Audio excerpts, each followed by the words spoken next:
నమస్తే. ప్రశ్న Ravan alias Joseph versus deputy chief minister Pawan Kalyan. గత 2-3 రోజుల నుండి మీరందరూ చూస్తున్న కథనే. కాకపోతే ఎవరికి నచ్చిన వాళ్ళు వాళ్ళకి నచ్చినోళ్ళ సైడే వీడియోలు చేసుకుంటా ఉన్నారు. ఇటు రావణ్ కరెక్ట్ అంటే రావణ్ అని, అటు పవన్ కళ్యాణ్ కరెక్ట్ అంటే పవన్ కళ్యాణ్ అని. కానీ ఇక్కడ నాణానికి రెండో వైపు ఉంటుంది. ఈయనకు రెండో వైపు నాణం, ఆయనకు రెండో వైపు ఉంటుంది. అది ఎవరూ మాట్లాడతలేదు. దాని గురించి మనం మాట్లాడదాం. దీని వెనుక సబ్జెక్ట్ ఏంటంటే, ముందు కట్టే కొట్టే తెచ్చేలా తెచ్చుకుందామంటే, పవన్ కళ్యాణ్ హిందూయిజం సైడ్ పోయింది కాబట్టి ఈయన యాంటీ హిందూ పోకుండా నాస్తికుడు అని చెప్పి రావణ్ పవన్ కళ్యాణ్ని కట్టడి చేసుడు మొదలుపెట్టిండు. ఇది మెయిన్ పాయింట్. ఆయన ఛానల్లో ఎవరైనా వీడియోలు చూడండి, 90% తమ్నెళ్ళు, 90% వీడియోలు అవే ఉంటాయి. ఐదర్ పవన్ కళ్యాణ్ని ట్రోల్ చేసుకుంటూ ఉండడం, లేదంటే పవన్ కళ్యాణ్ నచ్చిన వాళ్ళు పవన్ కళ్యాణ్కి సంబంధించి వీడియోలు వేస్తూ ఉంటారు కదా, వాళ్ళని ఈ రావణ్ అనే వ్యక్తి ట్రోల్ చేయడం, లేదా హిందువులకు సంబంధించి ఎవరైనా హిందువులకు వీడియోలు చేయడం, లేదా హిందుత్వానికి సంబంధించి ప్రమోట్ చేసే వీడియోలు చేస్తూ ఉంటారు కదా, వాళ్ళు ఏదో తప్పు మాట్లాడతారుగా, ఆ తప్పుకు సంబంధించి రావణ్ ప్రశ్న ఛానల్లో ట్రోల్ చేయడం జరుగుతూ ఉంటుంది. అయితే మనం ఇప్పుడు కొంచెం డీటెయిల్గా మాట్లాడుకుంటే, ఇక్కడ తప్పెవరదంటే ఖచ్చితంగా డిప్యూటీ చీఫ్ మినిస్టర్ పవన్ కళ్యాణ్దే తప్పు. ఎందుకనంటే ఒక ఇండిపెండెంట్ యూట్యూబరు ఒక సాఫ్ట్వేర్ చేసి బయటకు వచ్చి పవన్ కళ్యాణ్కు వీరాభిమాని, పవన్ కళ్యాణే మారిపోయిండు, ఆయన పార్టీని అడ్డం పెట్టుకొని మారిపోయిండు. ఆయన ముఖ్యమంత్రి కావడం కోసమో, లేకపోతే పదవి కోసమో, లేకపోతే ఆంధ్ర ప్రజల భవిష్యత్తు కోసమో ఆయన కూటమిని ఫామ్ చేసి కూటమిని గెలిపించుకొని కూటమిలో డిప్యూటీ సీఎం అయిండు. ఆయన నేను హిందువుని అని అన్నాడు. కాబట్టి నేను నిన్ను ఫాలో చేసిన, నేను న్యూట్రల్గా ఉండేటోని, నేను నాస్తికుడిని, నిన్ను ఫాలో చేసిన, మీరు అటు పోయినప్పుడు నేను నీ మీదకి దండయాత్ర చేస్తా అని చెప్పి ప్రశ్న అనే వ్యక్తి, రావణ్ అనే వ్యక్తి ప్రశ్నించడం మొదలుపెట్టిండు. ఆయన మొదలుపెట్టుకుంటే ఆయన తప్పు ఏంటంటే, ఆయన ప్రశ్నించే ప్రశ్నలు నంబర్ 1 ఉంటాయి, సూటిగా ఉంటాయి, కరెక్ట్ ఉంటాయి. ఇంకా ఆయన బేస్ వాయిస్ తోటి పర్ఫెక్ట్ ప్రశ్నలు ఎత్తాడు. ముఖ్యంగా అణగారిన వర్గాలకు సంబంధించి వాయిస్ ఆఫ్ ద వాయిస్లెస్గా దళితులకు సంబంధించి గట్టిగా మాట్లాడతాడు. దానికి సెల్యూట్ కొట్టాలి మనం. కాకపోతే మాట్లాడేటప్పుడు మితిమీరిపోతాడు. కొంచెం ఇక పవన్ కళ్యాణ్ ఫ్యాన్ కదా, పవన్ కళ్యాణ్ అటిట్యూడ్ తోటి మొన్న మీటింగ్లో కూడా మాట్లాడుకుంటా పవన్ కళ్యాణ్ నోట్లో అని ఇట్లా మాట్లాడతాడు. మాట్లాడినప్పుడు నువ్వు యూట్యూబరే, నువ్వు ఆయన ఫ్యానే, నీకు వాక్ స్వతంత్రం ఉన్నది, నీకు ఇవన్నీ ఉన్నప్పుడు ఆయనకు అధికారం ఉన్నది. రాజకీయాల్లో పోయినాక ఎవరైనా ఒకలాగా ఉంటారా అండి? ఇన్ని రోజులు పవన్ కళ్యాణ్ మా హీరో, మా దేవుడు అంటే, ఇప్పుడు రాజకీయాల్లో పోయి ఉప ముఖ్యమంత్రి ప్లేస్లో ఉన్నాడు. ఆయన ఊరుకుంటాడా? నాకు అధికారం ఉన్నది, నేను దుర్వినియోగం చేస్తా అని చెప్పి పాపం ప్రశ్న రావణ్ణి అన్యాయంగా ఫస్ట్ పిఠాపురంలో అరెస్ట్ చేసిళ్ళు, బెయిల్ వచ్చింది. తర్వాత మచిలీపట్నంలో అరెస్ట్ చేసిళ్ళు, మళ్ళీ బెయిల్ వచ్చింది, మళ్ళీ ఏదో పోలీస్ స్టేషన్లో వేసిండు. ఒక ఇండివిజువల్ని, ఒక చిన్న యూట్యూబర్ని ఇప్పుడు హీరోని చేసి కూర్చున్నది పవన్ కళ్యాణ్ కదా. రేపు ఈ ప్రశ్న అనే వ్యక్తి చేయబట్టి ఎట్లా తెలంగాణలో కేసీఆర్ కనుక తిన్మర్ మల్లన్ననో, రఘునో అట్లా పదుల సంఖ్యలో జర్నలిస్టులను, యాక్టివిస్టులను జైలు వేసి ఇబ్బంది పెట్టి వీళ్ళని హీరో చేసి ఆయన గద్దె దిగి ఆయన ఓడిపోయి ఆయన ఫామ్ హౌస్లో ఉన్నట్టు ఇప్పుడు రావణ్ని గట్టిగా గెలికిండు కాబట్టి పవన్ కళ్యాణ్ రేపు గద్దె కూడా దించుతాడేమో రావణ్. ఇప్పుడు ప్రశ్న అయిపోయిండు, రేపు జవాబు వస్తాడేమో. పవన్ కళ్యాణ్ ఒక మనిషిని కంట్రోల్ చేసే అంత లేదు, ఇక రాష్ట్రాన్ని ఎట్లా కంట్రోల్ చేస్తాడు? ఈ విషయంలో పవన్ కళ్యాణ్ తప్పు కాదా? రావణ్ లాగా లక్షల మంది, వందల మంది, వేల మంది, ముఖ్యంగా టీడీపీ కార్యకర్తలు సోషల్ మీడియాలో అమ్మన బూతులు తిట్టుకుంటారు. YSRCP second, third Janasena fans, Pawan Kalyan fans. భారతదేశంలో ఏ రాష్ట్రంలో లేనన్ని చెత్త రాజకీయాలు ఆంధ్రప్రదేశ్లో ఉన్నాయి. నేను అడ్మినిస్ట్రేషన్ గురించి మాట్లాడతలేను.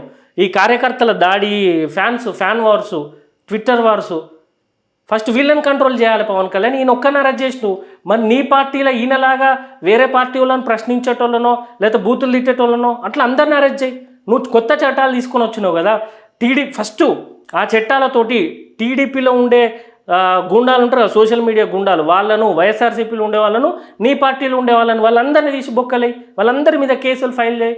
ఆ తర్వాత ఇట్లా ఈ రావణ్ లాంటి వాళ్ళని పట్టుకో. ఇది పవన్ కళ్యాణ్ చేసిన బిగ్గెస్ట్ మిస్టేక్ ఇది. ఇకపోతే రావణ్ వాళ్ళ తల్లిదండ్రులు పెట్టిన పేరు జోసెఫ్. ఆయన ఒక నాస్తికుడు, ఒక సాఫ్ట్వేర్ ఇంజనీరు, ఇప్పుడు యూట్యూబరు. ఇంకా దానికి మించేందంటే పవన్ కళ్యాణ్కు వీరాభిమాని.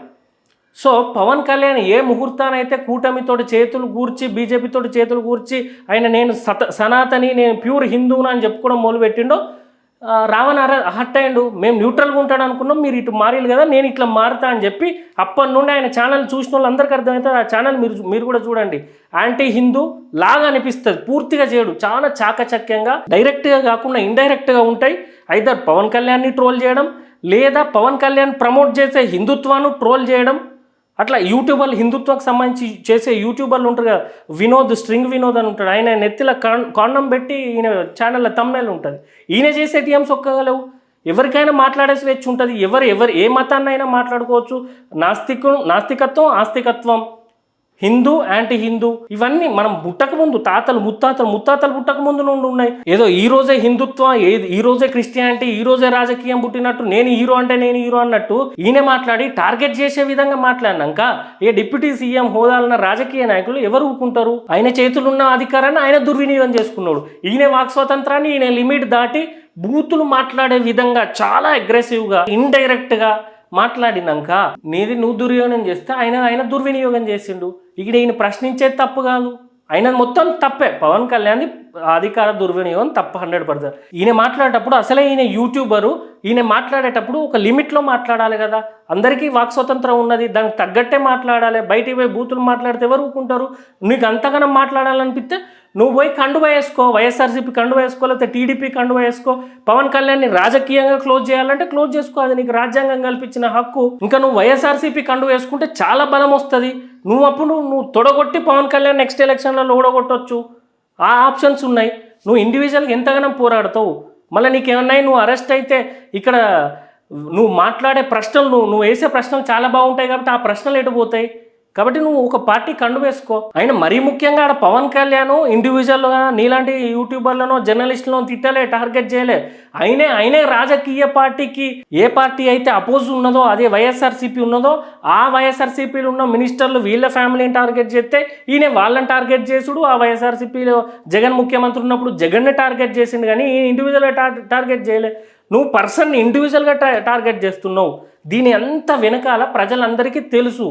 ఇది హిందుత్వానికి సపోర్ట్ చేస్తున్నాడు పవన్ కళ్యాణ్ అని చెప్పి పవన్ కళ్యాణ్ టార్గెట్ చేసేటోళ్ళు చాలా మంది మోపాయిళ్ళు. ఎట్లనైతే పవన్ కళ్యాణ్ న్యూట్రల్గా ఉండేటోడు, నేను హిందువును, నేను సనాతని అని స్విచ్ కొట్టిండో, అట్లే సేమ్ రావణ్ కూడా నేను యాంటీ హిందువును అంటే, నేను క్రిస్టియన్ అంటే ఫాలోయింగ్ తగ్గుతుందేమో అని చెప్పి ఆయన నాస్తికుడు అని చెప్పి స్లైట్గా కట్ చేసుకుంటా పవన్ కళ్యాణ్కి అగ్నెస్ట్గా, హిందుత్వానికి ఇండైరెక్ట్గా అగ్నెస్ట్గా ఆయన మాట్లాడుతాడు. ఇద్దరు వాళ్ళ స్టేజ్లకి ఊగిపోతా, డైలాగులు కొట్టుకుంటా, స్పెట్స్ పెట్టుకొని పవన్ కళ్యాణ్ ఇట్లా ఊగుకుంటా ఎవరి రీల్స్ ఎవరి కథ వాళ్ళు చేసుకుంటున్నారు. ఇక్కడ పిచ్చోళ్ళు ఎవరంటే ఈయన కోసం ఆయన కోసం రాళ్ళు కోడిగుడ్లు పట్టుకున్న ప్రజలు అందరూ ఒకటి గుర్తుపెట్టుకోవాలి.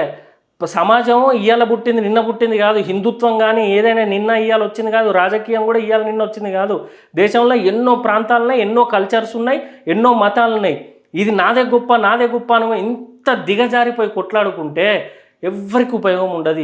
మీరు హీరో అవుతారు కానీ సమాజానికి ఏమాత్రం ఉపయోగం ఉండదు. ఏదో రోజు హీరో అయిన వాళ్ళు జీరో అవుతారు, జీరోలు ఉన్న వాళ్ళు హీరోలకు వస్తారు. అధికారం శాశ్వతం కాదు. ఇట్లా ఈయన కూడా అగ్రెసివ్గా ఎన్ని రోజులను ప్రశ్నించుతాడు, అలసిపోతారు కదా. కాబట్టి ఇక్కడ ప్రజలు అర్థం చేసుకోవాలి, ఈయన ప్రశ్నించుతాడు, ఈయనదే కరెక్ట్ అని, ఆయన డిప్యూటీ సీఎంలు ఉన్నాడు ఆయన తప్పని, లేకపోతే పవన్ కళ్యాణ్దే కరెక్టు రావణ్దే తప్పని ఇట్లా ఎవరిని జడ్జ్ చేయొద్దు. ఎవరి తప్పులు వాళ్ళ, ఇక్కడ తప్పులు ఎక్కువ చేసి ఎవరి న్యాయం ఎక్కడ లేదు. ఈయన ప్రశ్నించే మంచిగా ప్రశ్నిస్తే ఆయన జైలు ఎందుకు ఎత్తాడండి? లేదా ఆయన కరెక్ట్ ఉంటే ఆయన మీద ఎందుకు ప్రశ్నిస్తాడు? వాళ్ళు చేసుకొని వాళ్ళు హీరోలు అవుతారు. ఇక్కడ ఆ హీరోలు అయ్యే గ్యాప్లో 100 సమస్యలు ఈ తెలంగాణ ఆంధ్రప్రదేశ్లో వెనకబడతాయి. ఆ లాకప్ డెత్ విషయం పోతుంది, డిఎస్సికి సంబంధించి ఆడబోతుంది, ఇక్కడ నిరుద్యోగులకు సంబంధించి ఇష్యూ ఇటు పోతుంది. ఇవి సమస్యలు కదా, వీటి మీద ఎవరు పోరాటం చేయరు. ఆయనకు అధికారం వచ్చింది, ఆయన పని ఆయన చూసుకుంటాడు. ఆయనకు అధికారం వచ్చింది కాబట్టి ఆయన హిందుత్వానికి ప్రమోట్ చేస్తాడు కాబట్టి ఆయనని ప్రమోట్ చేసుకుంటూ ప్రమోట్ చేసుకుంటూ ఉంటాడు. ఈడ సమస్యలు ప్రజలు ఎటన్నా పోని. మొత్తానికి పవన్ కళ్యాణ్ పెద్ద తప్పు చేసిండు, ప్రశ్నను అరెస్ట్ చేసి జైలు వేసిండు. ఆయన రేపు జైల్లో నుండి జవాబాయి వస్తాడు, జవాబాయి వచ్చి నీ గద్దె దించినా దించవచ్చు. ఆయన రావణ్ బయటకు వచ్చినాక ఇంకా గట్టిగా ప్రశ్నించాలి, కానీ ఒక లిమిట్ ఉండాలి. ఎవరిని అంతగా టార్గెట్ చేయకుండా ప్రశ్నించాలి. సమాజం కోసం ఇద్దరూ పనిచేయాలని తెలియజేస్తున్నాం.